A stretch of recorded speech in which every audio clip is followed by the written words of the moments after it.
dianggap ini sumber kesialan, bisa jadi muncul dari situ. Ini mobilnya, saya pernah punya mobil ya gitu, bolak-balik mau bengkel saja itu, gregetan didol lah bengkel saja. Motor ya bisa begitu, hari ini bocor tambahkan, besok bocor lagi, bocor ditambal selang 2 hari bocor lagi, subhanallah. Diganti apa namanya, ganti ban selang 1, 2, 3 hari bocor lagi, subhanallah. Jadi andai kata ada kesialan mungkin pada kuda atau tunggangan ya.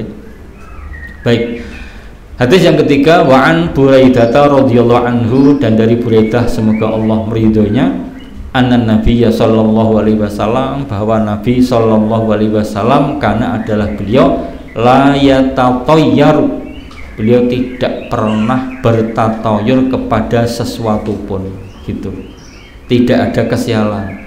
Loh, buktinya saya kok ini kena musibah, ya sedang kena musibah saja gitu. Mosok kemarin saya punya motor bocor, sekarang ganti sepeda ya bocor, nanti yang bocor, tidak apa, mungkin sedang diuji oleh Allah, tapi tidak ada kesialan. Artinya Nabi mencontohkan bahwa beliau tidak pernah menganggap sial kepada sesuatu pun, la yatatayyaru, tidak menganggap sial. Ini laptop, wah gara-gara laptop ini sial, jangan begitu, tidak ada kata-kata sial, tidak ada. Mungkin kita salah barangkali, mungkin tadi pas sedang apa namanya buka laptop kemudian minum, kita tidak sengaja, tidak sadar air kita tumpah di atas laptop gitu kan. Ini kalau namanya barang-barang elektronik walaupun cuma setetes kena ya bisa rusak, namanya gampang hubungan itu misalkan. Atau kita pas tadi mencabut kabel ini kurang tepat, mencabutnya bukan di bagian apa, di bagian kerasnya, tapi di kabelnya, dicopot kabelnya, ya bisa putus. Nah gitu bisa jadi, kita tidak tahu. Yang jelas kalau ada keburukan pasti dari kita sendiri. Hadis berikutnya 1677, wa an Urwah bin Amirin, dari Urwah bin Amir radhiyallahu anhu, semoga Allah meridhoinya, qala berkata, dzukiratit tayyaratu, disebutkan tentang kesialan, inda Rasulillah sallallahu alaihi wasallam, di dekat Rasulullah sallallahu alaihi wasallam. Faqala, maka beliau bersabda, ahsanuha al-fa'lu, lebih darinya adalah al-fa'lu, wala taruddu musliman, dan janganlah menolak musliman seorang muslim.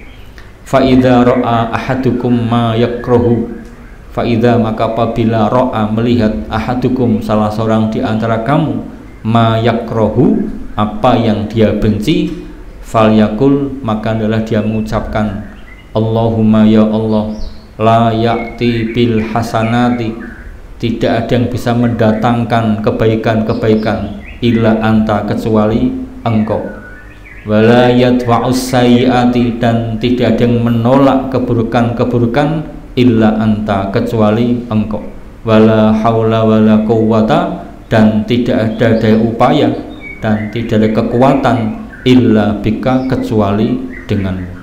Hadisun sahihun, hadis sahih, rawahu Abu Dawud bi isnadin sahihin, telah meriwayatkannya Abu Dawud dengan sanad yang sahih. Dari Urwah bin Amir, semoga Allah meridhoinya, berkata, disebutkan tentang tatoyur, tentang kesialan di sisi Rasulullah Shallallahu alaihi wasallam.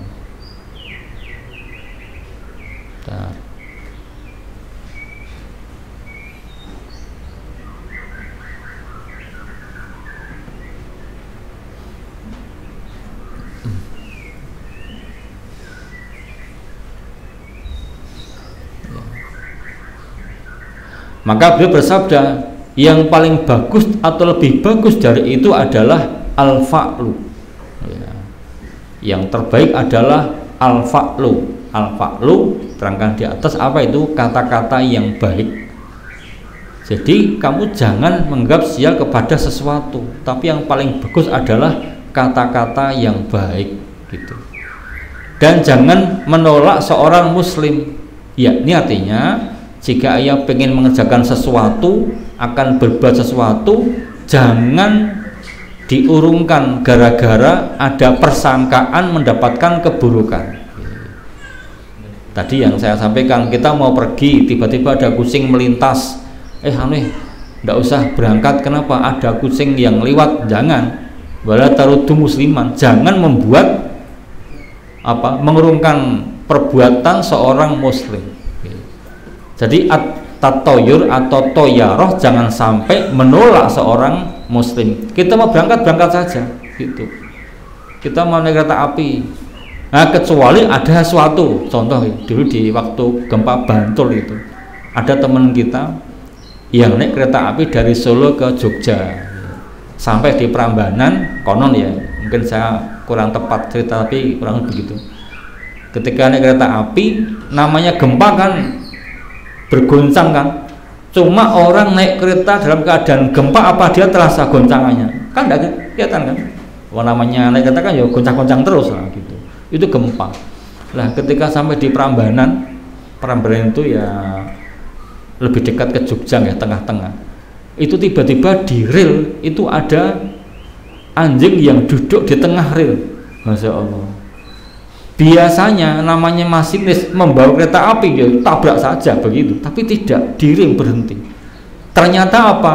Di sebelah sananya anjing itu ada 2 rel amblong. Masya Allah ya. Itu amblong. Jadi andai kata terus ya kan jatuh semua itu. Semua kereta api jatuh, tapi gara-gara ada anjing berhenti, itu akhirnya selamat. Contoh begitu ya. Lah konon habis itu aja nggak ada, itu begitu. Itu kan contoh, namanya kisah dari teman kita.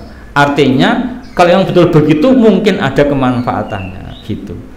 Tapi cuma gara-gara mau pergi tiba-tiba ada kejatuhan tadi kemarin cecak, waduh kita rapi, jangan begitu, jangan sampai nolak. Jadi anggapan-anggapan seperti itu jangan sampai menolak seorang muslim, jangan sampai membuat seorang muslim tidak jadi mengerjakan sesuatu gitu. Terus bagaimana? Maka apabila salah seorang di antara kamu melihat yang tidak dia sukai, berdoa, Allahumma la ya'ti bil hasanati illa anta wala yadfa'us sayyiati illa anta wala haula wala quwwata illa bika. Begitu. Jadi emang kita butuh keyakinan ya. Kita belajar teori dulu ini.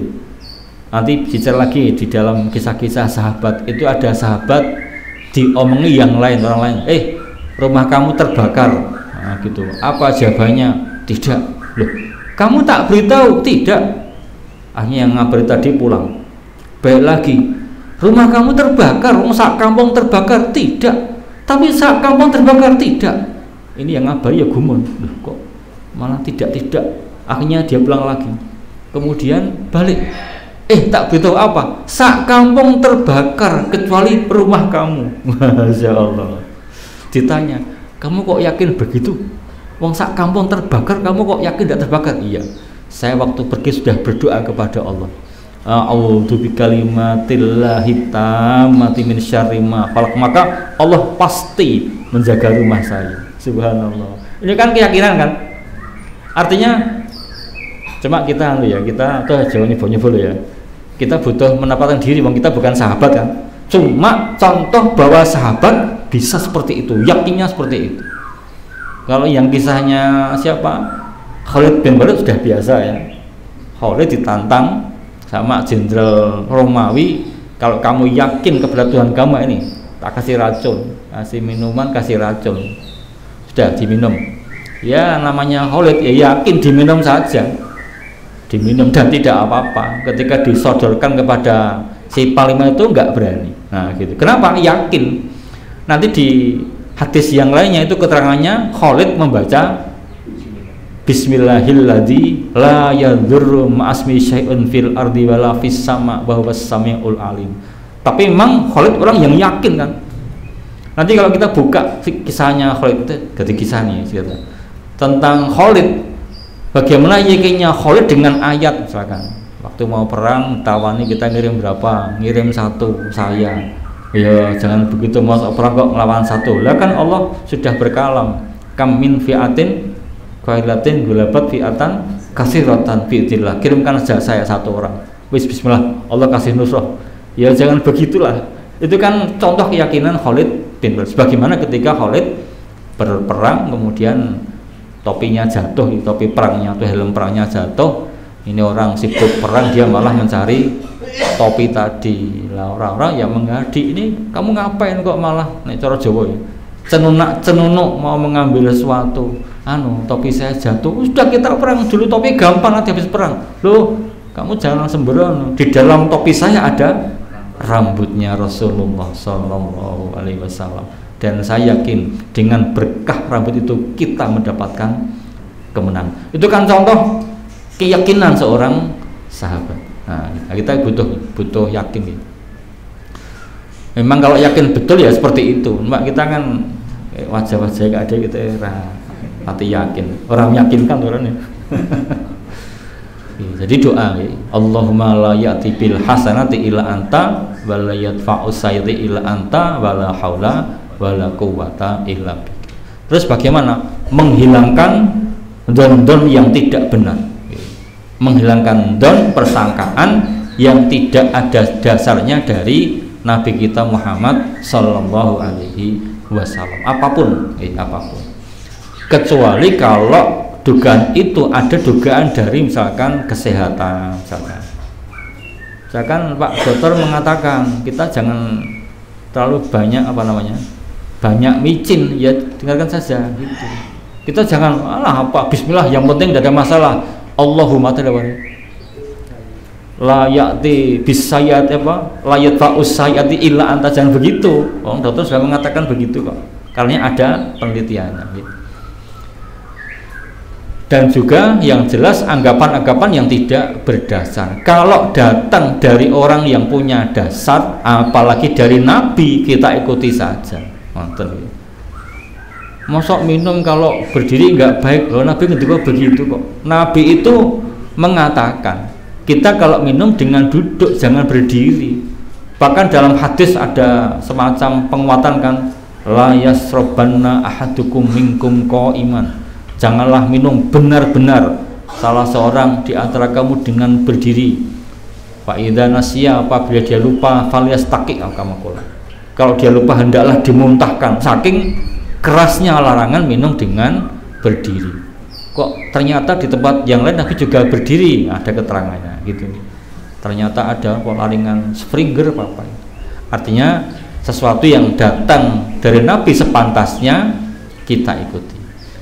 Bab berikutnya, bab 305, babu tahrimi taswiril hayawan fi bisatin au hajarin au salbin au dirhamin au mikhaddatin au dinarin au wisadatin wa ghairi dzalika wa tahrimu ittikhadhi surati fi haitin wa sitrin wa imamatin wa saubin wa nahwiha wal amri bi tilafis suwari.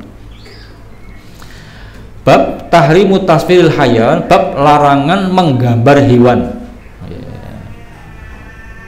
Fi bisatin, di permadani, au hajarin atau batu, au saubin atau baju, atau dirhamin atau uang dirham, au mikhoddah. Mikhoddah itu lemek yang diletakkan di bawah pipi, ya mungkin kayak bantal gitu barangkali. Ada yang katakan mikhodati ya wisadah itu, au dinarin atau uang dinar, au wisadatin atau bantal, wa ghairi dzalika dan lain-lainnya.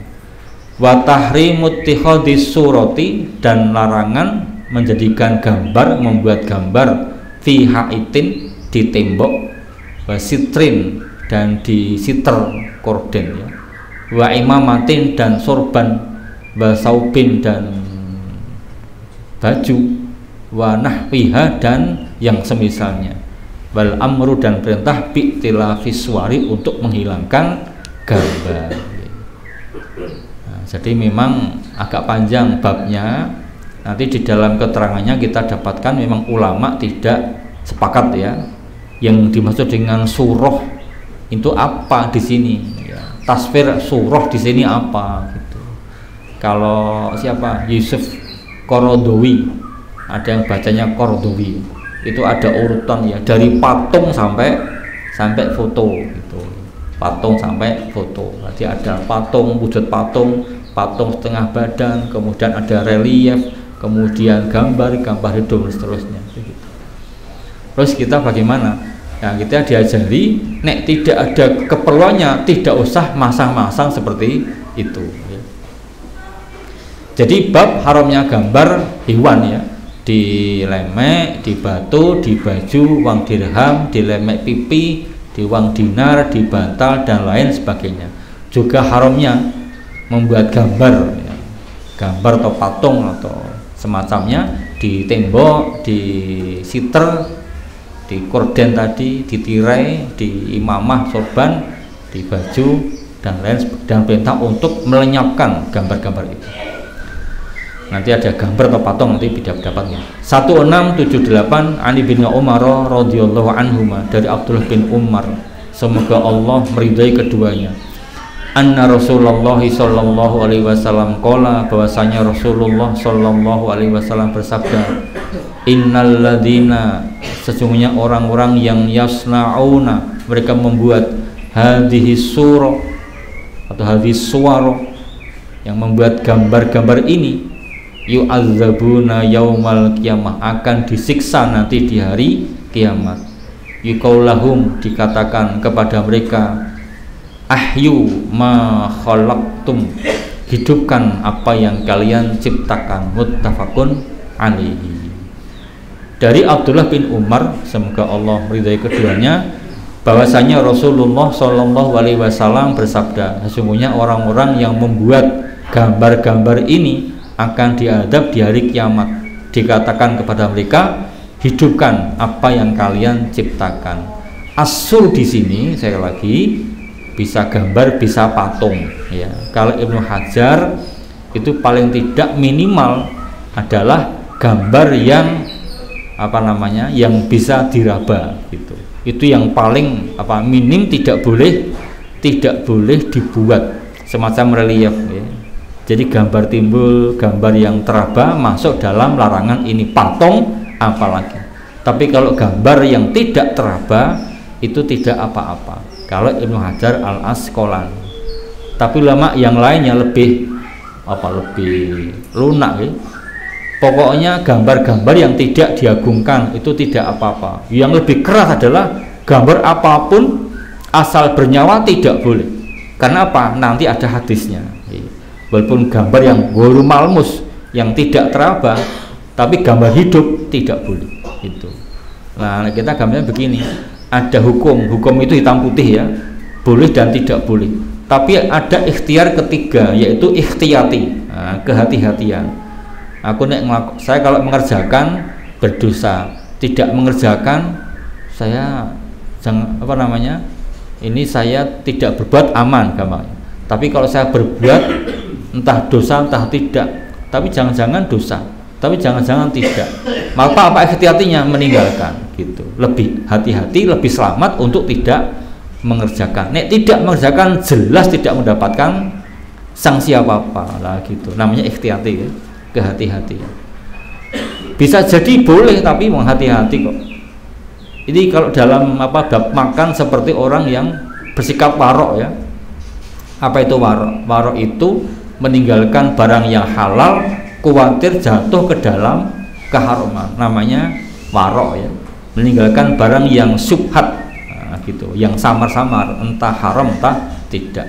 Misalkan kita dari Lampung mau ke Solo mau ke Lampung, mampir warung makan, kita makanannya ada misalkan ayam goreng, ayam bakar misalkan, kita ragu-ragu ini orang yang jual tahu tidak syariat ini, kok tidak menampakkan mereka orang-orang yang paham syariat misalkan.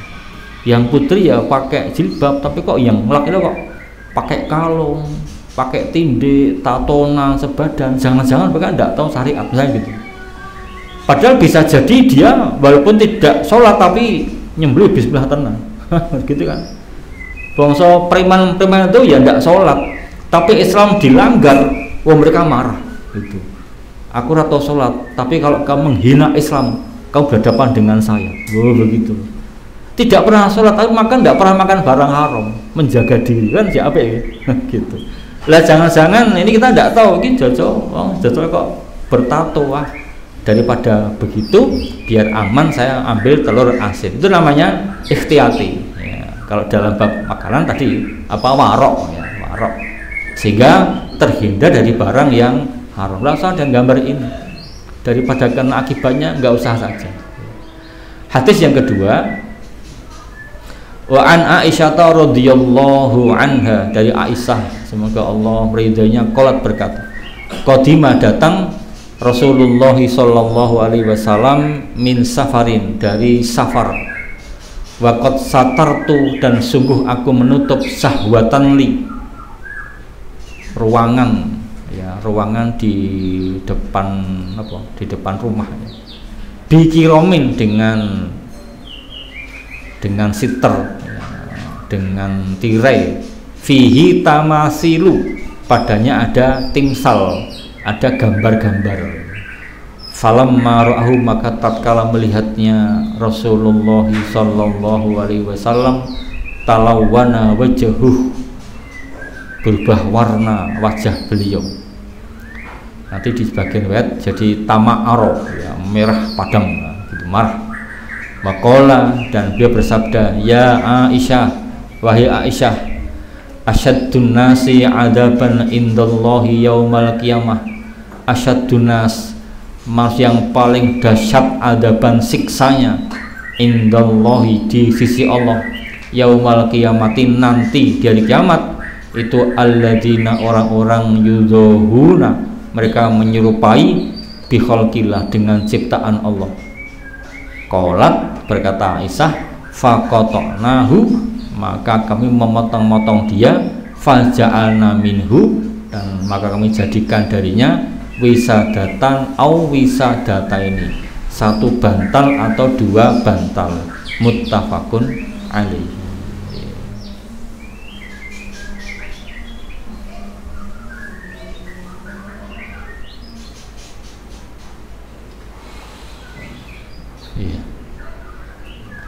Kemudian ada keterangan al-kirom bikasril qaf, kirom ya, huwa asitru, dia adalah siter, tirai.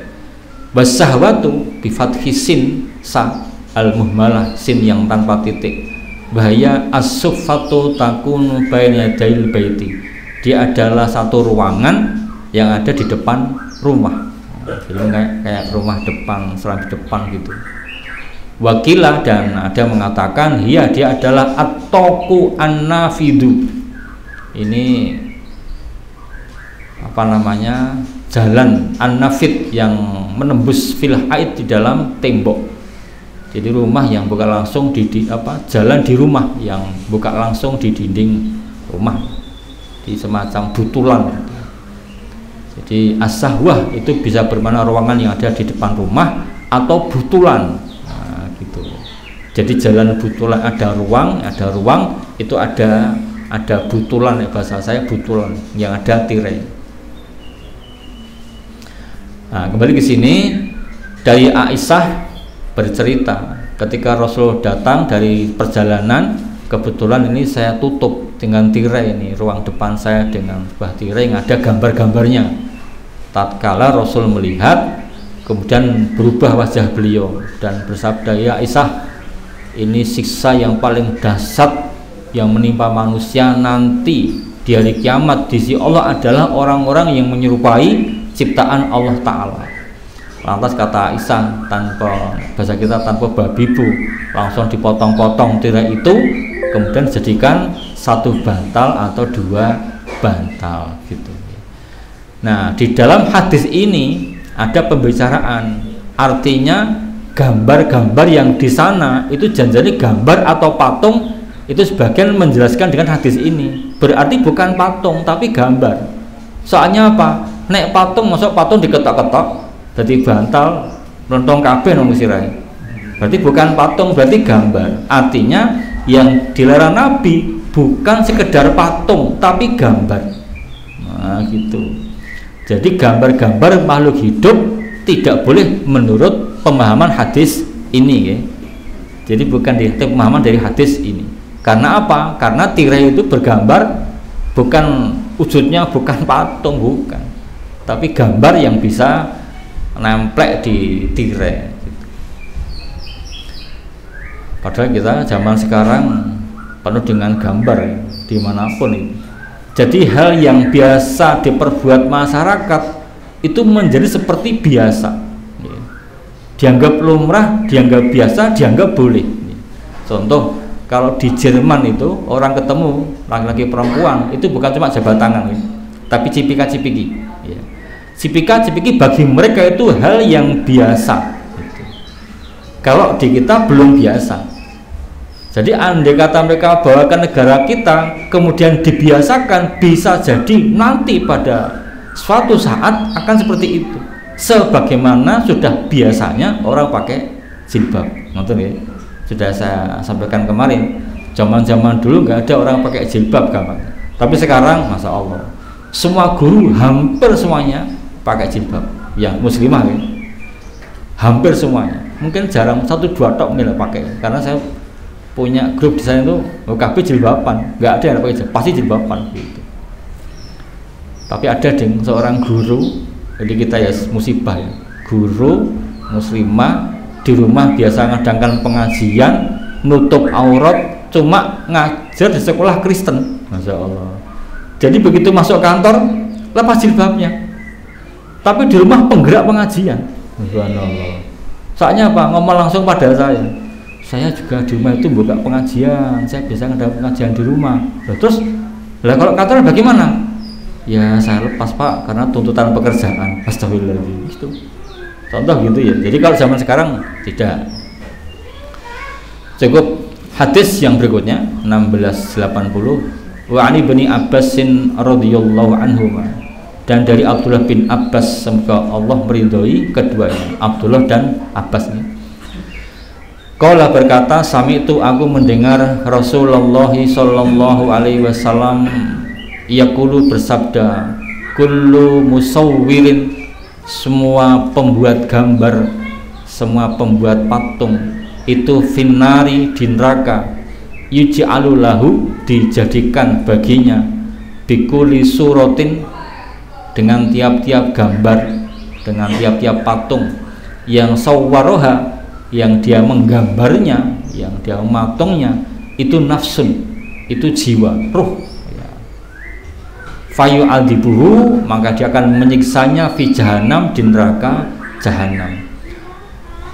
Kalau Ibnu Abbasin, berkata Ibnu Abbas, fa in kunta la buddha fa'ilan, maka jika adalah kamu la buddha fa'ilan, tidak bisa tidak harus berbuat, fasna'is syajarah, maka buatlah pohon, wa ma la ruha fihi, dan apa-apa yang tidak ada ruh padanya, muttafaqun alaihi. Dari Abdullah bin Abbas, semoga Allah meridhai keduanya, berkata, aku mendengar Rasulullah sallallahu alaihi wasallam bersabda, tiap pembuat gambar itu di neraka akan dijadikan baginya, untuk tiap-tiap gambar yang dia gambar itu satu jiwa yang akan menyiksanya di neraka jahanam. Berkata Ibnu Abbas, maka jika kamu tidak bisa tidak harus berbuat, kowe kudu gambar, harus menggambar dan senang menggambar, maka buatlah pohon atau gambar yang tidak ada ruh padanya, muttafaqun alaihi gitu. Jadi yang pertama kaitan dengan sabda Nabi ini, karena ada sahih Bukhari Muslim ya, menunjukkan bahwa semua pembuat gambar nanti akan masuk ke dalam neraka, dan di tiap gambar yang dia gambar akan dihidupkan ruh kepadanya, kemudian dia akan menyiksanya di neraka jahanam ya. Agak terpisah memungkinkan Ustaz jahanam itu. Jadi kita baca kemarin tentang jahanam di hadisnya siapa? Abdullah bin Umar ya. Jadi waktu Abdullah bin Umar tuh kok melihat para sahabat sama mimpi, kemudian dia pengen punya impian sampai dongo itu, ya Allah, kalau saya itu kalau saya punya kebaikan menurutmu ya Allah, maka berikan saya satu impian yang bisa saya sampaikan kepada Rasulullah SAW. Nah, kemudian mimpi betul, mimpi itu dibawa dua orang ya, dua orang yang masing bawa tongkat yang bengkok bagian atasnya dari besi itu dibawa dan dihadapkan ke neraka jahanam. Ternyata kata Abdullah bin Umar dalam impian tadi, neraka jahanam itu kayak sumur ya, lipatan-lipatan ya, jadi kayak mungkin bunderan itu. Jadi kayak satu gulungan, kayak apa namanya, bunder kayak sumur kita barangkali ya. Nah, kemudian itu ada dua tanduk itu ya, maksudnya yaitu ya kayak sumur kita itu apa namanya, dua kayu yang ditancapkan di pinggir apa namanya bundaran tadi yang ada batu batanya. Jadi ada bundaran, ada batu bata, terus diberikan apa namanya, diberi kayu padanya, itu begitu. Kalau di dalam keterangan sarahnya memang ada apa itu yang disebut dengan apa sesuatu yang ada gulungannya ya, kalau sumur kita itu yang ada kayunya, terus ada kereannya begitu. Cuma di jahanam saya tidak tahu ada kira atau tidak, yang jelas kayak begitu kira-kira. Itu apa namanya, impiannya Abdullah bin Umar. Apakah seperti itu? Saya tidak tahu. Yang jelas kata Abdullah bin Umar seperti itu. Kemudian ada apa namanya, ada rantainya yang orang-orang bergantungan di situ, tapi terbalik, kepalanya di bawah soalnya. Nah, kemudian oleh Abdullah bin Umar diceritakan kepada Hafsah disampaikan kepada Rasulullah. Oleh kata Rasulullah, kamu adalah orang yang paling baik kalau kamu sholat malam. Jadi tentang jahanam begitu. Jadi kayak tadi sumur kita yang ada pinggirannya, ada tanduk, yaitu kayu yang dipasang di pinggir apa namanya, di pinggir sumur itu. Kembali ke sini, berkata Ibnu Abbas, kalau kamu tidak pengen gambar, maka gambarlah pohon atau gambar sesuatu yang tidak ada roh padanya. Apa? Gambar rumah, gambar meja, gambar kursi, gambar pemandangan. Dua gunung, ada satu matahari ya, kemudian bersinar ya, zaman kecil gitu kan. Atau membuat bebek menghadap ke kiri. Gitu. Gimana itu buat bebek itu? Ya masuk di sini karena ada rohnya kan, berarti kan. Maka membuat gambar-gambar yang zaman sekarang banyak apa? Aliran gambar kan. Apa tuh? Gambar ngawur dan mahal itu, Masya Allah. Gambar ngawur ya. Dia siapa Abdullah sama Effendi itu. Jadi semacam minum set disemburkan begitu. Terus dia langsung apa? Terjun, terus saya obah-obah gitu. Itu mahal sekali, Masya Allah. Padahal kata saya, gambar praceto bentuknya tapi mahal. Dianggap ini aliran yang hebat, Masya Allah gitu. Lah kalau gambar begitu kan tidak ada risiko malah, dan mahal dong buat saja gitu. Nek payu ya. Atau gambar yang lainnya. Dan sekarang banyak itu, Masya Allah, gambar-gambar begitu. Gambar yang apa, aliran apa namanya,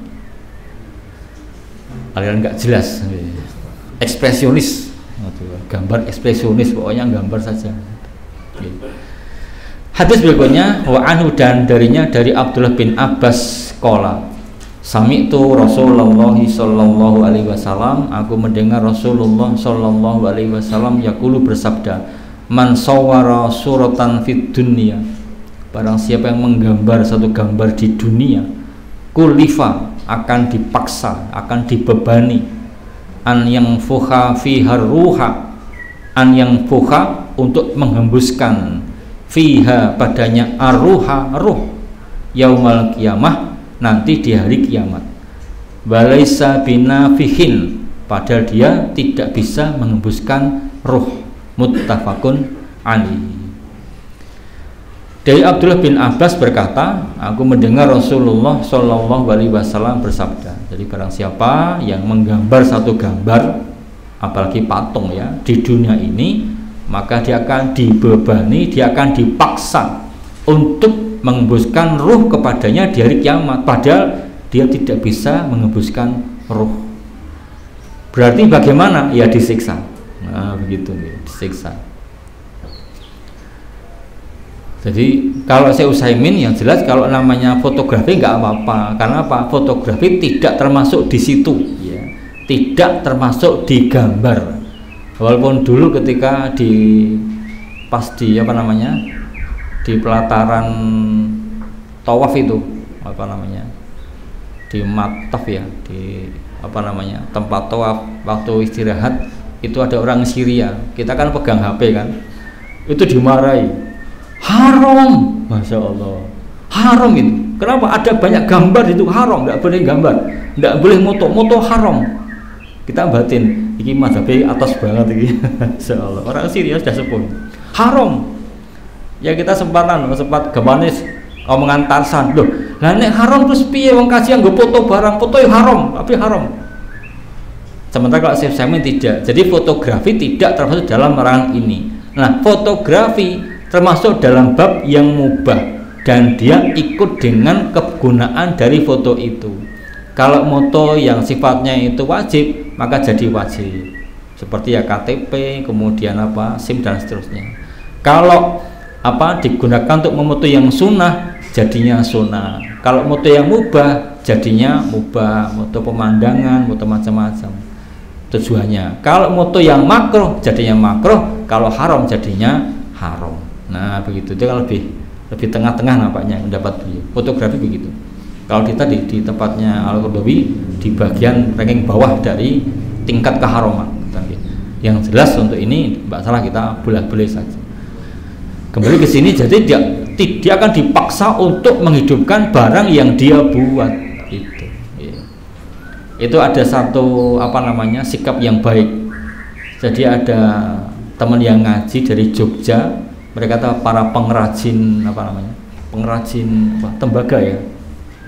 Jadi ketika ngaji kemudian tahu kalau ini ada masalah dalam barang-barang mereka bertanya, loh Ustaz, lah kami kan selama ini kan sering dapat pesanan kadang dari Thailand membuat gajah macam-macam, bagaimana? Ya tetap haram. Baik Ustaz, kalau begitu akan kami batalkan pesanannya, kami ganti dengan yang lain gitu. Jadi yakin gitu, bismillah aku tak melakoni. Nah gitu. Jadi bukan kemudian lah kalau ini kan kaitan dengan bagaimana, maksud kami tidak bisa makan, tidak akan makan dengan ini, berarti kan terpaksa. Dan begitu, pokoknya tidak boleh tinggalkan. Terus gimana yang lainnya? Soalnya yang namanya patung kan masih banyak kan, patung motor ya bisa kan gitu kan, atau patung yang lainnya, bukan makhluk hidup.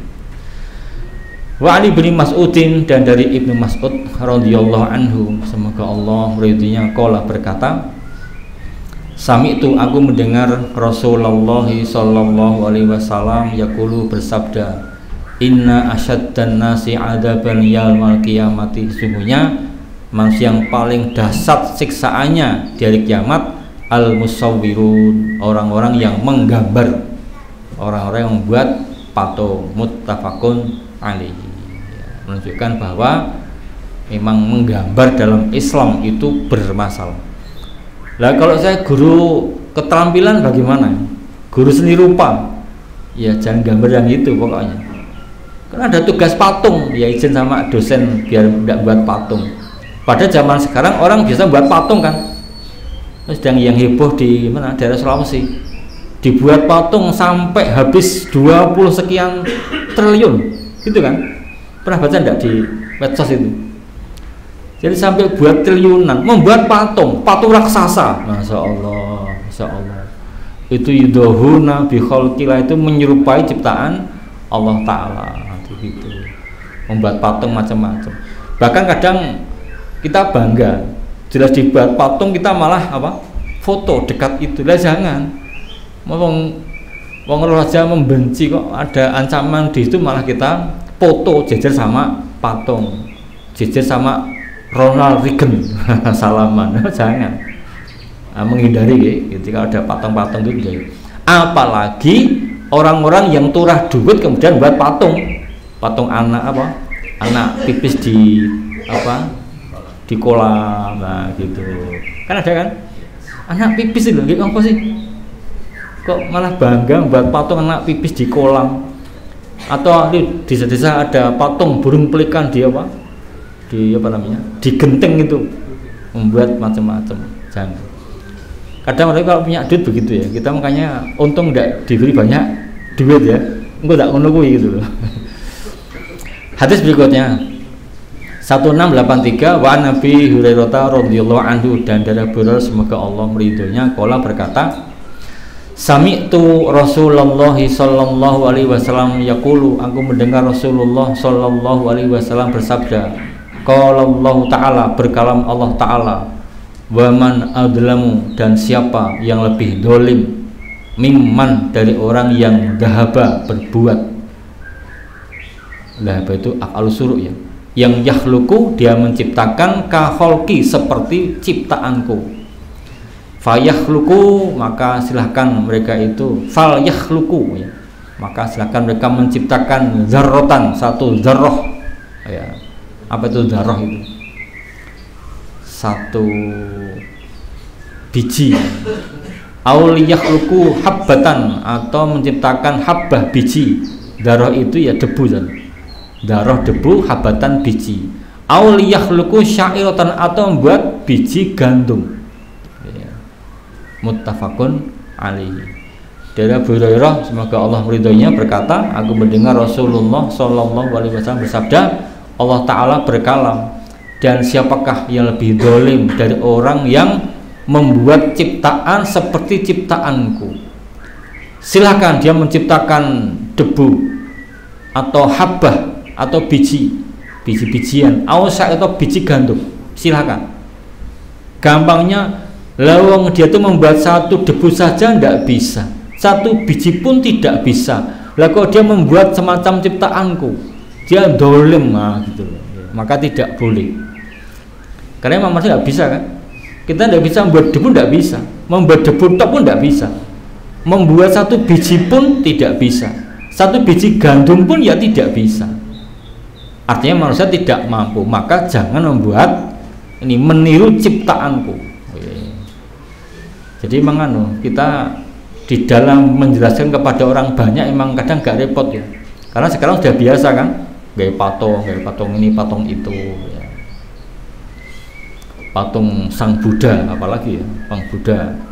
Nanti kalau di Thailand patung gajah, di Solo patung sapi kan, Boyolali mas sapi kan. Ada patung burung Garuda barang ya. Kita pasang di rumah-rumah kita itu. Patung burung Garuda. Di Solo ada patung Soekarno apalagi itu. Bahkan dibuat patung Soekarno yang entah berapa triliun habisnya, luar biasa, masya Allah. Itu kalau dari hadirannya kok berat ya.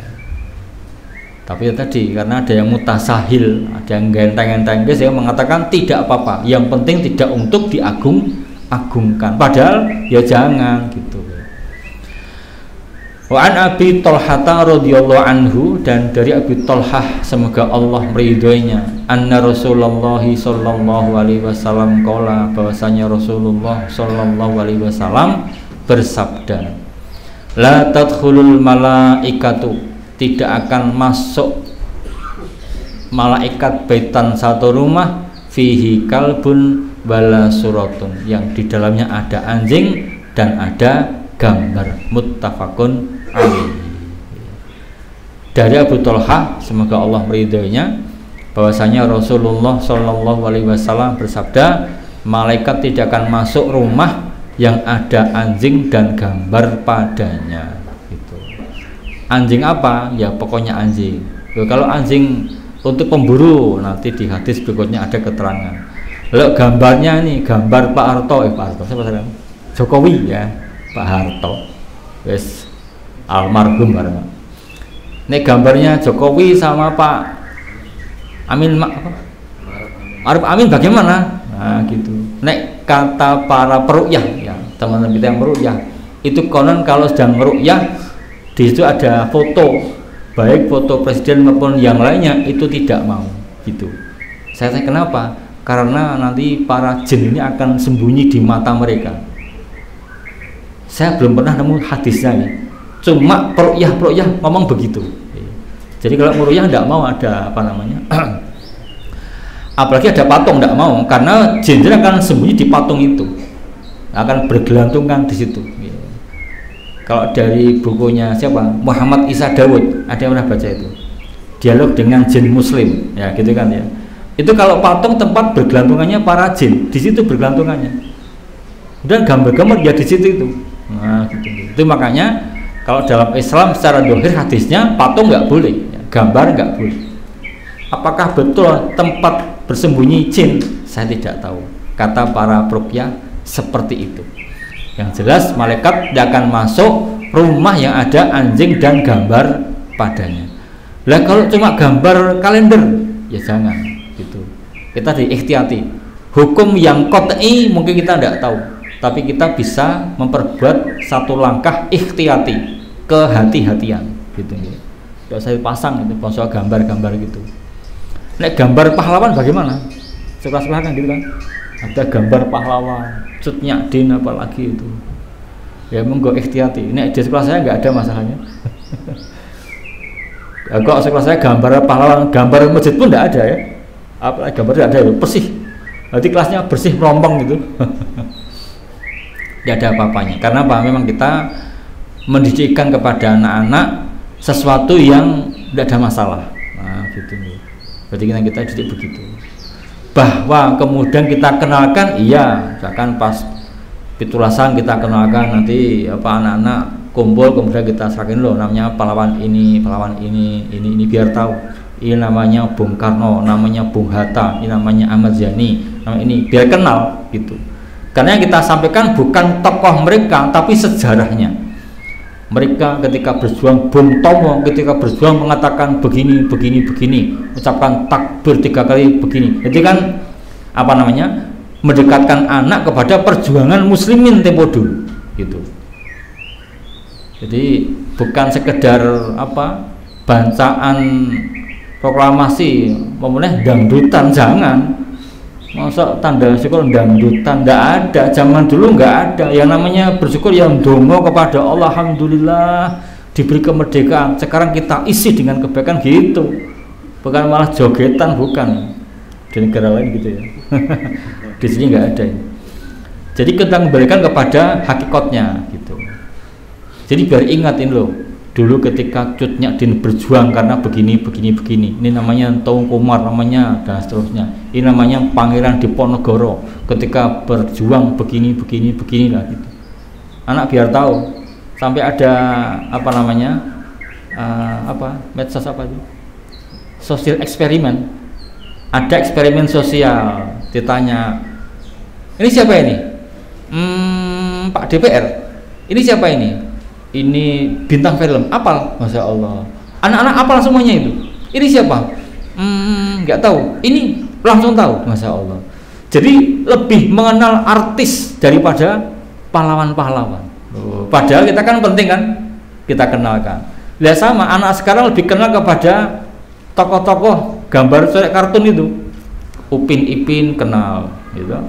Tapi kenal nggak dengan misalkan Ibnu Abbas yang ketika 10 tahun jadi mufassir yang didoakan Nabi, jarang kenal gitu. Tokoh ketokohan siapa? Abu Bakar As-Siddiq yang didoakan Nabi mudah-mudahan dipanggil dari 8 pintu surga, kan gitu kan.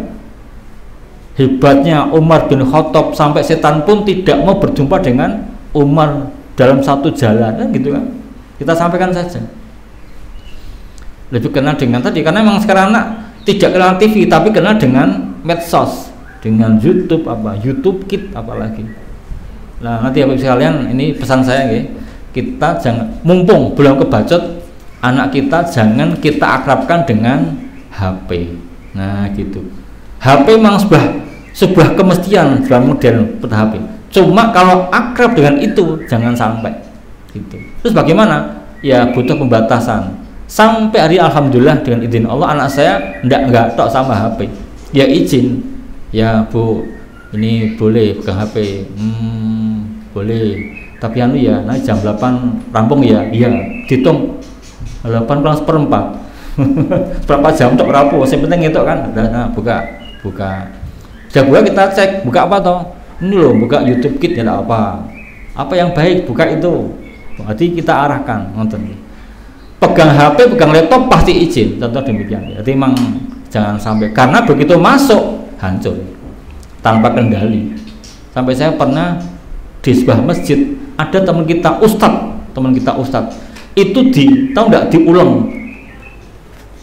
Tahu nggak diulang Pak? Diulang itu apa ya? Tahu nggak diulang? Tahu nggak bocah ulang? Ngerti ya? Ulang ki padu gitu loh. Bocah ulang ki bocah padu gitu. Lah ini bapak diulang anak dhewe.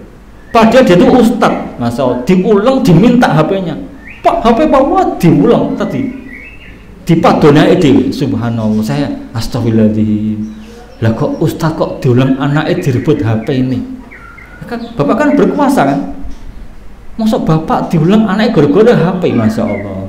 Itu PR buat kita ya, jangan sampai gitu-gitu. Makanya kalau dulu saat kita tidak punya HP Android, jadi pas banget. Dan tadi malam waktu saya naik bis ke sini tuh, samping saya tuh ibu-ibu dari ibu-ibu sepuh gitu. Ibu sepuh itu HP jadul, baru kira somor sisan. HP jadul nanti coba HP Nokia itu loh, coba apa namanya? Ngebel nggak bisa, aduh. Om saya minta tolong om tak bukakan. Makasih ya om, mati lagi buka lagi, Masya Allah. Ini anak saya nunggu di sana, saya teleponkan. Gitu. Jadi emang nek HP yang gitu mah nggak apa-apa kan, nggak jadi fitnah. Tapi kalau itu pun bisa jadi fitnah juga. Itu jadi kita waspada dari semua itu. Hadis berikutnya, hadis ke 1685. Ani bin Umar radhiyallahu anhuma qala, dari Abdullah bin Umar semoga Allah meridhoi keduanya berkata, wa'ada Rasulullah sallallahu alaihi wasallam Jibrilu, ya, menjanjikan kepada Rasulullah sallallahu alaihi wasallam. Siapa? Jibril an ya'tiyahu, bahwa dia akan datang kepada beliau. Farasa alaihi, maka terlambat atas beliau. Hatta stadda, sehingga memberatkan ala Rasulillah sallallahu alaihi wasallam. Fakharaja, lantas keluar. Falaqiyahu, menemui beliau. Siapa? Jibril. Fasyaka ilaihi, maka beliau melapor kepadanya. Faqala, maka berkata Jibril, inna, sesungguhnya kami la nadkhulu, kami tidak akan masuk baitan, rumah, fihi, padanya kalbun, ada anjing, bala suratun, dan gambar. Rawahul Bukhari. Rosa itu abto'a, bahwa bisa mustallasah. Rosa ya, terlambat dia adalah sa dengan titik 3. Dari Abdullah bin Umar, semoga Allah meridai keduanya, berkata, Jibril menjanjikan kepada Rasulullah sallallahu alaihi wasallam untuk datang kepada beliau, tapi terlambat ya, sampai Nabi itu merasa berat ya, Masya Allah ya.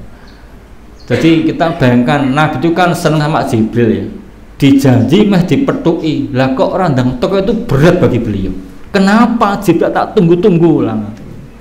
Lantas keluar menjumpainya, terus mengadu, terus gampangnya, Jibril kamu kenapa kok datang terlambat, tak tunggu-tunggu loh. Nah, begitu. Maka berkata Jibril, kami tidak akan masuk rumah yang ada anjing atau gambar padanya. Artinya apa? Jadi Jibril itu walaupun tidak punya hati, namanya malaikat ya, tidak punya perasaan, tetapi dia ada apa namanya, sunatullah yang Allah berikan kepada Jibril. Apa itu? Tidak akan masuk rumah yang ada patung, ada gambar, ada anjing padanya. Maka orang-orang yang punya patung di rumah itu, ya mungkin rumahnya jadi menakutkan. Kenapa? Tidak ada malaikat yang masuk. Nek ngono, daripada kita bingung-bingung dan selamat orang mati ngingu patung wae plus anjing, biar tidak ada malaikat Israel yang masuk kan gitu kan. Oh bukan, itu malaikat rahmat yang tidak mau masuk, dan Jibril nggak mau masuk. Israel orang peduli, mbok ngomong kiri untuk dicabut nyawamu lah gitu kan. Israel gitu kan, wajahnya menakutkan, Masya Allah. Tapi itu saja ya, pukul malaikat apa Nabi Musa alaihissalam ya, jotos, Masya Allah, luar biasa. Jadi malaikat ini adalah malaikat Jibril yang tidak mau masuk rumah yang ada anjing, ada gambar padanya. Lalu rumah kita bersihkan, patung jangan ada, gambar jangan ada. Sampai anak saya itu iseng-iseng tanpa izin sama saya mau ngambil foto keluarga pas bakdo itu kan, kita kan biasa foto kan ya, di foto, datang ke studio dibesarkan, kasih apa bingkai, sampai rumah ya dipasang, ampun dari pun ayah ampun mawon daging nopo nek niko jalane saya sampaikan apa namanya kata-kata saya begitu. Satu, nanti kita jadi bangga dengannya, bisa kan ya, begitu tonton gitu ayah zaman 6 toh, ya besok zaman 6 ya 6 kok. Zaman 6 toh. Zaman 6 ganteng toh. Zaman 6 cik guru toh. Ibu wah, zaman muda ya Allah, cuma 40 kilo beratnya. Gitu. Bangga melihat zaman muda. Nggak malah sedih ya, sedih ya. Zaman 6 cilik saya gede banget ya. Malah sedih ya. Jadi bisa begitu. Atau menampang ketika wisuda, Masya Allah. Nanti bangga, nih gambar ketika di wisuda S1 ini, Masya Allah gitu. Jadi muncul kebanggaan, maka saya tidak pasang itu, tidak saya pasang. Lah kalau dipasang bagaimana ya, kembali ke tadi pendapatnya atau sebagai apa penguat dari pendapatnya Syekh Utsaimin tadi. Nek fotografi tidak termasuk, tinggal niatnya apa gitu. Cuma sekedar tanda bersyukur misalkan, enggak ya? Alhamdulillah sampai sekian, ibu masih awet, bapak masih awet, anak-anak masih awet, bisa bergembira. Jangan-jangan boleh ya bersyukur kepada Allah. Atau di ruangnya Ustadz itu malah ada gambarnya Ustadz, apa itu? Forum Umat Islam ya, ada gambarnya beliau dengan beberapa tokoh sak Solo itu. Forum Umat Islam Surakarta itu ada gambar dan dipasang terus di situ. Saya batin, Ustadz kok masang foto ya. Di apa namanya, di ruang maktabah itu dipasang karena memang besar dan itu simbol apa, ukhuwah Islamiyah Kota Solo. Kita tidak ada masalah dengan siapapun kok, nah gitu loh, dengan NU, dengan siapapun tidak ada masalah. Bahkan saya ulangi yang saya sampaikan kemarin, Ustadz malah sifatnya itu merasa gini, suudon pada diri sendiri, jangan-jangan mereka lebih baik daripada kita enggak ngaji besok bendino bar subuh tekan jam 6. Jangan-jangan amal kita kecil, jangan-jangan besar yang mereka. Engkau Jojo adi ngomong apa bangsa sering dengan kata-kata agak miring ya, apa itu apa jamuro jamlah muji rasul, mereka sholawatan siap saat. Kita jangan-jangan nggak pernah sholawatan, Jumat ya sholawatan, Jumat minggu langsung ngantuk. Kapan sholawatan ya kan gitu kan, nggak pernah sholawatan. Jangan-jangan begitu, padahal di dalam hadis yang sudah kita pelajari saja, andai kata mampu menggunakan semua waktu untuk sholawat, gitu kan hadisnya kan gitu, sholawatan terus gitu. Jangan-jangan begitu. Nah kembali ke sini sama, jadi kita mencoba untuk apa, waspada, ikhtiyati, berhati-hati, niat kita semula apa. Nah gitu, kita bepergian misalkan nanti ada piknik sekolah, apa piknik lembaga, nanti ada foto, siapa yang pertama kita cari? Foto kita, gitu kan. Bagi tonton nih, aku ganteng ya, Masya Allah, Masya Allah. Jebol wis tua cek ganteng, wih GR banget ya, wis tua ganteng gitu. Atau kita nanti dan seterusnya loh. Terus banding-bandingkan dengan yang lainnya, si fulan wis tuwek elek banget, kayak gitu. Wes kita sudah sombong, GR, kemudian menghinakan orang lain, itu gitu. Repot kabeh itu. Kecuali alhamdulillah arpa tuwa elek sehat, tidak apa-apa itu mungkin. Syukur kepada Allah Taala. Jadi tidak ada. Nah, maka di rumah kita bagaimana agar malaikat bisa masuk ke rumah kita? Bagaimana kita caranya? Perbanyak baca Quran, dibersihkan dari barang-barang tadi. Tidak perlu, jangan ada sampah di situ kan gitu kan. Kita diajari bangsa cuci piring, bersih dan seterusnya. Nanti di rumah kita bersihkan itu. Bangsa baju-baju nempel, walaupun ada hadisnya tapi dhaif ya atau malah palsu itu. Jadi apa, baju yang digantungkan di rumah itu lebih gampang untuk rusak ya. Dan konon jadi tempat bergantungnya setan situ. Hadisnya tidak sahih. Cuma sebagai peringatan, tidak gampang-gampang apa nyantolnya baju di kamar ya. Kelambi dino Senin, Selasa, Rabu, Kamis, Jumat, Sabtu, Ahad. Aku buat cantolke lagi pisan kabeh pisan. Hari Senin masih baru pakai sekali, Selasa sekali, Rebu sekali, akhirnya seminggu full sak omah itu penuh dengan baju. Contoh begitu.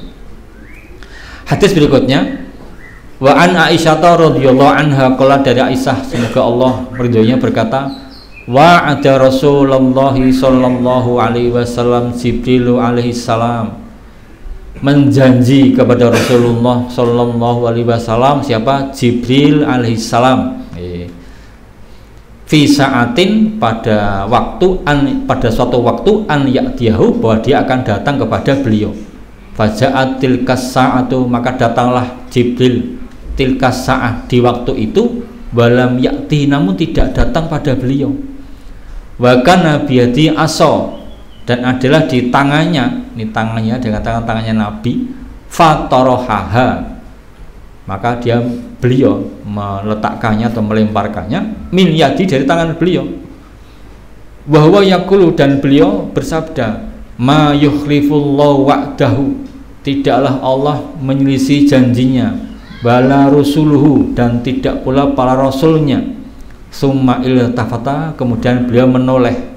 Faida, ternyata ada jirbu kalbin, ada anak anjing, ya, jirbu ya anak anjing, tahta sariri, di bawah kasur beliau. Maksudnya enak kiri blusukan di rumah Nabi ya. Fakola, maka beliau bersabda, mata dakhola hadal kalbu, kapan anjing ini masuk? Fakultu, aku Aisyah berkata, wallahi demi Allah, ma daraitu bihi, saya tidak mengetahuinya. Fa'amara bihi, lantas beliau perintahkan kepadanya, ukhrija, untuk dikeluarkan. Maka beliau perintahkan agar anjing itu dikeluarkan. Fajahu, lantas datang kepada beliau Jibril alaihissalam. Faqala Rasulullah sallallahu alaihi wasallam, maka bersabda Rasulullah sallallahu alaihi wasallam, wa'attani, engkau telah menjanjiku, fajalastulaka, maka aku duduk untukmu, duduk menunggumu, walam tak tini, dan kamu tidak datang kepadaku. Nabi nagih ya. Faqala, maka berkata Jibril, mana ani, telah mencegahku al-kalbu, anjing, alladzi kana fi baitika, yang ada di rumahmu. Inna, sesungguhnya kami, lanadkhulu, kami tidak masuk, baitan, satu rumah, fihi kalbun wala suratun, yang padanya ada anjing dan ada gambarnya. Rawahu Muslimun. Ini yang bersama dengan tadi. Jadi Aisyah bercerita, jadi malaikat Jibril alaihissalam. Jadi Jibril itu juga doanya alaihis salam. Nanti ada Jibril dengan kata-kata alaihissalam dalam hadis, nanti ada Ali alaihissalam, nanti ada Isa alaihissalam, dan seterusnya. Artinya penyebutan alaihissalam itu bukan cuma untuk Nabi dan Rasul, ya. Kita sudah maklum ya. Karena apa? Di dalam hadis ada seperti itu. Penyebutan alaihissalam bukan cuma Nabi dan Rasul, tapi juga sahabat, tapi juga malaikat alaihis salam. Nah, malaikat Jibril alaihissalam menjanji Rasulullah pada suatu waktu untuk datang kepada beliau. Ketika sudah tiba waktu itu, datang, tapi tidak datang pada beliau. Maka kata Aisyah, Nabi itu bawa tongkat, kemudian tongkatnya diletakkan, kemudian berkata, Allah itu tidak pernah menyelesaikan janjinya. Rasulnya pun, yaitu malaikat, juga tidak pernah menyelesaikan janjinya, tepat janjinya. Masya Allah, ini kita ambil pelajaran ya. Itu makanya kita kalau berjanji yang tepat, Masya Allah. Saya kalau ingat begini, ingat anak-anak ma'had itu, tahqiq samunakosah kerbolos ya. Ya karena emang bukan apa-apa, cuma karena ada kesibukan. Jadi kita kalau berjanji itu yang tepat. Kemudian Rasul itu menoleh, ternyata ada anak anjing. Di sebagian keterangan anak anjing yang mati. Nah gitu. Itu di bawah kasur. Nah dia tidak tahu apakah hidup atau mati, yang jelas ada di bawah kasur. Kita bertanya, lah masuk Nabi kok iso klebon anak kiri ya? Kira anjing ya? Masuk iso klebon kiri piye ceritane? Ya ndak tahu. Namanya kiri iso delesepan kayak tikus kok. Kan gitu kan. Saya tuh dapat gambar dari yang di Mesir itu ya, di kos-kosan itu anjing ting terecek subhanallah, di kos-kosan loh itu. Jadi di Mesir yang katanya negeri Muslim, yang ada apa namanya, katanya Mesir itu tiap 6 orang satu hafal Al-Quran.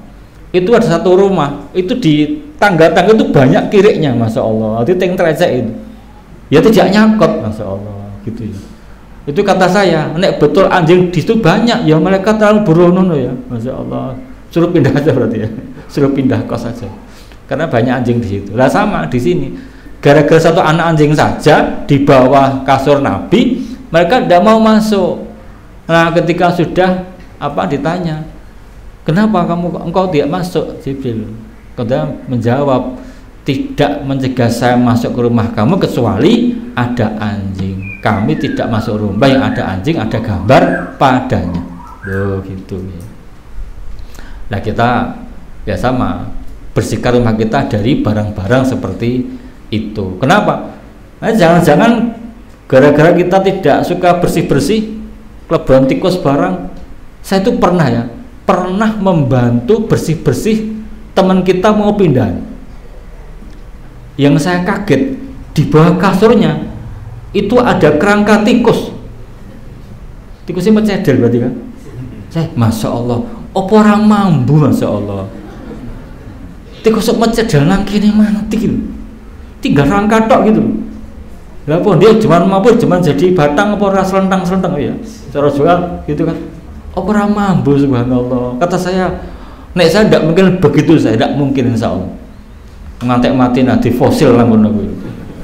Nah, gitu kan. Nah, kita mestinya waspada gitu. Nah, termasuk nanti sekalian kita akan kadang jadi sedulur ya. Lah kita mengetahui teman-teman kita gitu. Jadi misalkan teman kita kok kita mau bantu saling buka diri. Artinya gini, "Sik Mas, Pak, Om, kok rumah kamu kok agak kotor ya. Gimana kita bareng-bareng bersih-bersih lah gitu misalkan." Gitu tidak apa-apa, bareng-bareng bersihkan gitu. Kenapa? Bisa jadi orang-orang akan melihat kita karena keadaan rumah kita. Nonton. Kalau kita niatkan, omahku tak api, bukan tak baguskan ya, diapi diresik lah gitu. Itu bisa jadi dakwah kepada orang banyak. Oh ternyata ibu itu suka, ya Allah, dia suka apa namanya, membersihkan, merawat rumahnya. Rumahnya tidak besar, tidak begitu bagus tapi bersih misalkan. Ini kelihatan kalau tanaman itu ya disirami barang, masuk ngantek garing dipajang di depan rumah garing kabeh. Mungkin akan batin gitu, kayak kakak ngaji atau praktek malah kayak bisa jadi begitu. Itu makanya nek orang-orang itu kan taunya kan dunia kan. Nah kita taunya bahwa semua ini adalah dalam rangka mencari akhirat. Maka dunia kita buat untuk mencari akhirat lah begitu. Kita pakai baju bagus, jangan sampai kita pakai baju bagus gara-gara ben ketok bagus, jangan.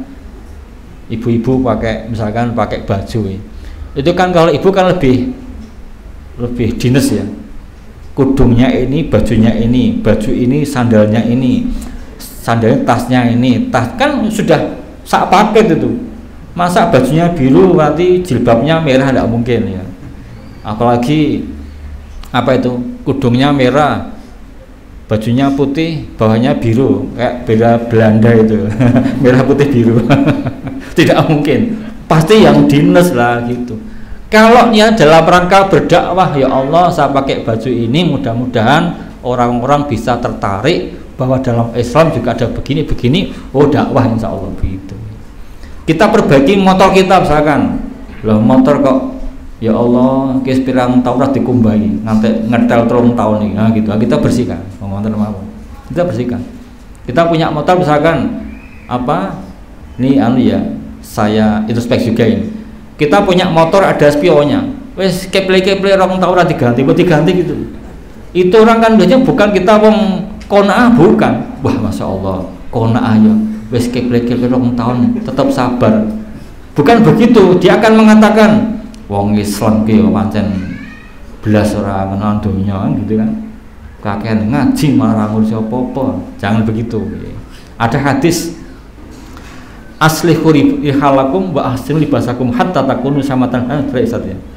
Jadi perbaiki baju kamu, perbaiki kendaraan kamu sampai kamu menjadi andeng-andengnya manusia. Jadi orang melihat kamu itu seneng gitu loh. Itu. Jadi bukan kita pamer apa kemewahan, bukan, tapi kita menampakkan saya punya ini maka ini tak openi. Ya, saya punya satu motor tak openi, tak bersihkan. Begitu. Jadi memang kita mencoba ke arah sana. Saya punya sandal satu yo resik. Sandal siji wis potol apa namanya? Potol ngarepe kayak peniti. Tutine gede. Ya Masya Allah. Zaman dulu ya. Zaman sekarang enggak ada sama kayak gitu ya. Jadi kita mencoba arah sana. Karena orang taunya dunia. Lah kita bukan pamer dunia, bukan, kita menampakkan rumah kita bersih, halaman kita bersih, rumah kita tertata. Bukan yang penting kona kayak kabelnya penting apa namanya. Selalu jangan sampai. Kita harus. Nah Ustadz kan begitu kan termasuk saklek. Nah gitu. Ini kok di masjid kok apa pintu nggak baik, ganti yang baik, orang biar masuk masjid seneng. Nah gitu. Ini kok ada sih bersihkan. Nah, berarti memang Ustadz gitu, saklek. Artinya kaitan dengan kebersihan. Bukan pengen dipuji, tapi karena itulah ajaran Islam. Okay. Hadis berikutnya, tinggal 6 menit. Ada yang mau tanyakan barangkali? Monggo, silakan. Yeah. Jadi apakah boneka termasuk patung? Nah, gitu. Maka ulama di dalam bab boneka juga ada pembahasan. Namanya boneka kan buat anak kecil. Okay. Hadisnya adalah ketika Aisyah itu bermain kuda Pegasus, kuda ada sayapnya. Nah, Aisyah istri Nabi dolanan kuda ada sayapnya, Masya Allah. Artinya apa? Nabi membiarkan. Maka kata ulama, kalau bentuknya boneka dan untuk anak-anak tidak apa-apa. Tapi nek boneka untuk anak-anak umur 50 tahun, nah itu bukan boneka, itu patung jadinya, tidak boleh. Ini tulisan anak saya itu. Hukum boneka boleh Pak. Boneka untuk anak-anak boleh, tapi untuk orang tua tidak boleh. Mantap. Nah, jangan-jangan ada bapak ibu yang kacilik biasa tidur ngeloni boneka apa itu Hello Kitty itu tidak boleh ya, termasuk. Yang lainnya barangkali. Saya tuliskan dulu ya. Wa an Abid Tayyah Hayyan bin Husainin qala li Ali bin Abi Thalib, berkata kepadaku Ali bin Abi Thalib radhiyallahu anhu, semoga Allah meridhoinya, ala aba asuka, apakah tidak aba asuka ya, aba asu aba ya, aku mengutusmu alama ba'asaniya alaihi Rasulullah sallallahu alaihi wasallam, atas apa yang mengutusku Rasulullah sallallahu alaihi wasallam. Gitu. Ini kata Ali kepada Abu Tayyah, namanya Hayyan bin Husain. Apa itu? Allah tada'a suratan, bahwa kamu jangan meninggalkan satu gambar illa tamastaha, kecuali kamu menghapuskannya, bala kubron, dan tidak pula kuburan, musifan yang tinggi, illa kecuali sawaitahu, engkau ratakan dia. Rawahu Muslimun. Dari Abu Tayyah namanya Hayyan bin Husain berkata kepadaku, siapa? Ali bin Abi Thalib radhiyallahu anhu. Apa kata Ali? Apakah tidak boleh aku mengutus kepada kamu sebagaimana Rasul pernah mengutusku kepadanya? Apa itu? Kamu jangan membiarkan satu gambar kecuali kamu hapuskan, dan jangan biarkan satu kuburan yang tinggi, mustifan yang tinggi, kecuali kamu ratakan. Rawahu Muslimun. Nah, nanti jadi masalah kita di negara Indonesia ini memang ya tidak pakai itu ya. Jadi kuburan-kuburan itu dalam keterangannya yang namanya mustifan kalau sampai buat gundukan yang tinggi itu tidak boleh ya. Apalagi sampai dibangun, sampai dikijing, tidak boleh itu. Kenapa? Dulu keterangan guru saya, guru fisika zaman SMP dulu. Jadi orang kalau dikubur itu ada peluruan. Mana Pak Dokter ini? Tidak ada Pak Dokter ini. Ada ya? Ada peluruan, ya katanya gitu. Maka ketika di sana agar sempurna peluruhannya, maka jangan ditutupi lah begitu. Kata itu kan saya, bukan orang ngaji beliau. Beliau baru ngaji. Kata beliau, adanya kijing itu mempengaruhi kesempurnaan peluruhan tadi mayatnya dalam kuburan itu, maka tidak ada malah. Mestinya dihapuskan, jangan ada kijing, ada tutupan jangan ada gitu. Ternyata sisi beliau begitu, saya tidak tahu bagaimana apa teorinya. Tapi jelas dalam hadis ada gambar dihapus, ada kuburan yang tinggi diratakan gitu. Kalau di mana di baki itu ada gundukan-gundukan kecil ya, tapi sudah kayaknya ada gundukan karena apa? Ini nanti ketika sudah mulai apa namanya, mayatnya habis, namanya mayat ketika dikubur nanti kan jadi meledos ya, gitu gitu.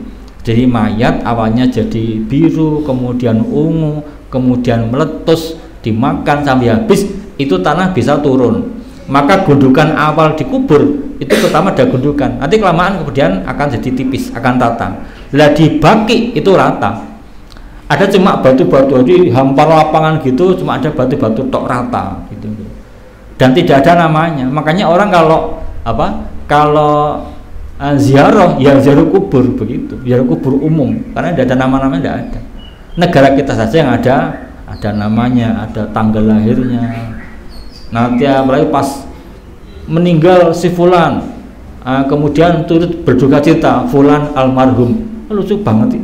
Wong meninggal kok berduka cita, kok iso ora iso ditulis kabeh anake lah. Tidak mestinya itu nggih. Itu perintah Rasulullah Shallallahu Alaihi Wasallam. Sudah 9:30, ada yang tanyakan barangkali terakhir tidak nggih. Baiklah, kita istirahat dulu 9:30 sampai jam 10, nanti kita lanjut untuk ngaji tafsirnya. Rabbana taqabbal minna innaka antas samiul alim wa tub alaina innaka antat tawwabur rahim walhamdulillahi rabbil alamin.